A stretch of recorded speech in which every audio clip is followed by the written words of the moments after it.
বন্ধুরা, আমরা এখন দাঁড়িয়ে আছি ঐতিহাসিক ৩২ নম্বর স্বাধীনতা পরবর্তী প্রথম রাষ্ট্রপতি শেখ মুজিবুর রহমানের এই বাড়িটি।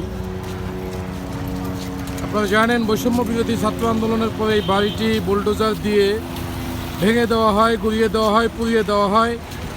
আমাদের কথা, আমরা এখানে ৩২ নম্বরে ৩২ তলা ভবন নির্মাণের জন্য বর্তমান সরকার ডক্টর মোহাম্মদ ইউনূস সরকারকে এখানে অনুরোধ জানাই। এক ঐতিহাসিক বাড়ি, যেখানে শহীদ রাষ্ট্রপতি জিয়াউর রহমান এক সময় আসতেন। এই বাড়িটিতে বঙ্গবন্ধু শেখ মুজিবুর রহমান ছিলেন। এই বাড়িটিতে বিভিন্ন রাষ্ট্রপ্রধানরা আসতেন।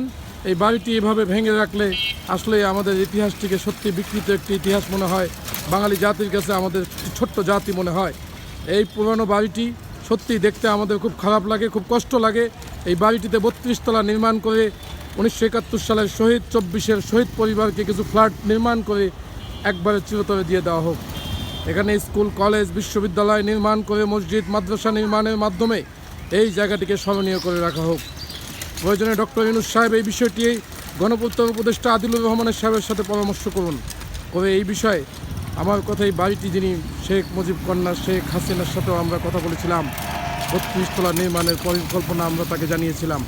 তাই আমি আসলে বেসিক্যালি বাংলাদেশ ইসলামিক পার্টির পক্ষ থেকে দক্ষিণ সিটির মেয়র প্রার্থী হিসেবে আপনাদেরকে উদাত্ত আহ্বান জানাই, কোনো ধ্বংসস্তূপ এইটি নিয়ে, এই বাড়ি নিয়ে আগামীতে যেন রাজনীতি না হয়, এই বাড়িটি নিয়ে যেন আগামীতে কোনো খারাপ কিছু না হয়, তাই একটি সুন্দর সমাধানের লক্ষ্যে এই পরিকল্পনাটি দিয়ে গেলাম।